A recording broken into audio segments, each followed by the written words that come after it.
will celebrate a caring mother, a loving wife, amiable personality, jovial grandma, kind-hearted being, a great auntie, a caring sister, the senior abiyamo of the whole world, in no other person than Mrs. Ibidun Oluyemi Mata Aya Olagunju. Let's celebrate our people. Mommy, ẹ kú àjọ̀dún Oríkì. Àádọ́rin ọdún lórí òkè èpè. Ọpẹ́.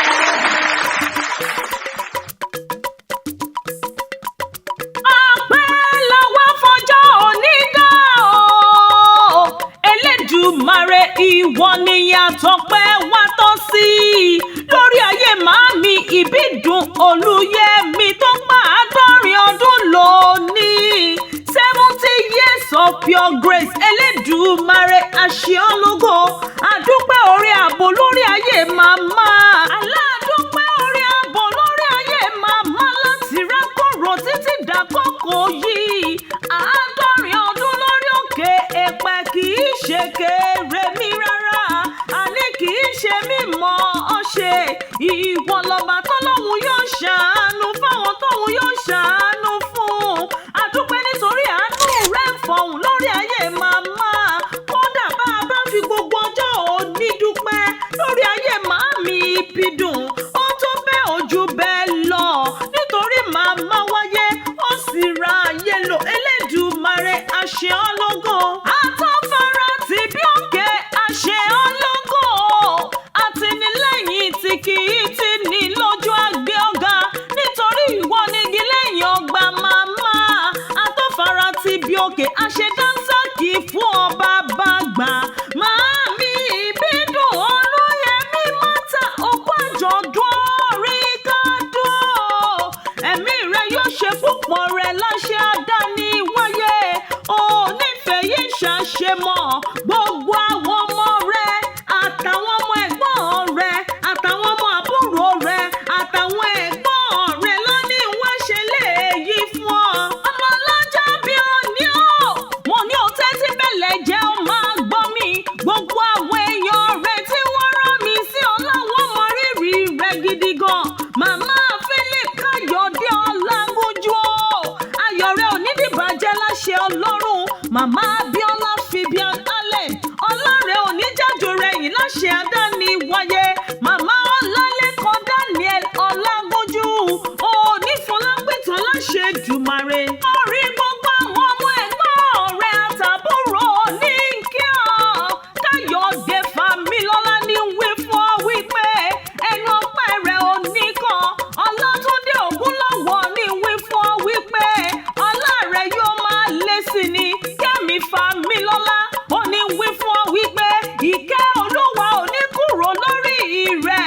Fúnmi Fámilọ́lá ó ní òní fàìsàn ló gbà láyé.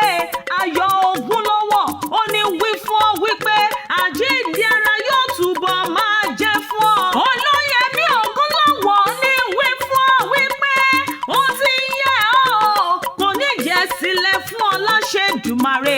Olùdarí Fámilọ́lá ní wí fún ọ wípé ọ̀rọ̀ gbogbo tí ń pa ọ́ lẹ́rìn ò ní pa ọ́ lẹ́kọ̀ọ́.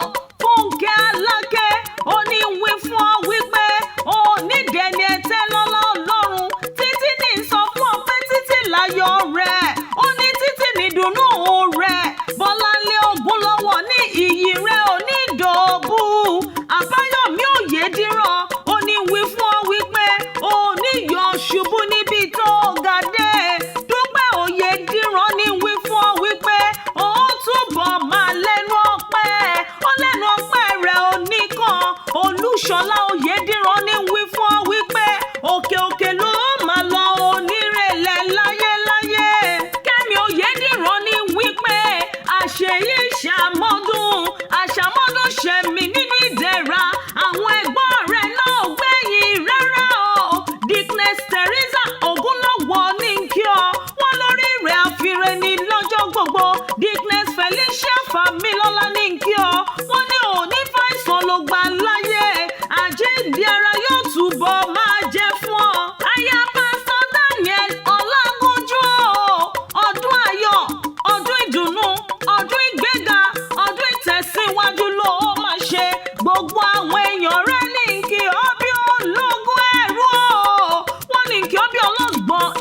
Ọ̀fà wọ́n ní kí ó bí ẹlẹ́gbẹ̀rún ọ̀kẹ́ wọ́n ní bá ọdẹ fún Alaye nílùú Èkìtì tí ń ṣe lé bàbá tó bí ọlọ́mọ lẹ́ ọmọ Ẹfọn kú mọ́yé ọmọ olókèké mọ́kè igun ìdúnlé àwọn Ẹfọn kú mọ́yé ọmọ wa ọmọ ẹkùn ọmọ olókè méjì takọtabo lórí ara wọn ọmọ olókè tí ń ka mọ́tò láyà ọmọ asapátá dowó ọmọ asokúta dọ̀rọ̀ ọmọ olókè mẹ́rìndínlógún lẹ́ ọmọ bá wọn bá ọmọ olúwa wọn olúwa ọmọ kìnìún ẹ̀yà Júdà ọmọ gbòǹgbòdílé Jésè ọmọ bàdání má gbàgbé ni ọmọ lèwí lè ṣe ọmọ lè ṣe lèwí ọmọ òwe bẹ́ẹ̀ ṣe bẹ́ẹ̀ ọmọ àwí má yẹun ọmọ sọ̀rọ̀ má yẹ ọmọ olùlànà ọmọ oníbú ọ̀rẹ́ ọmọ ilé tí gbàrò yé mọ́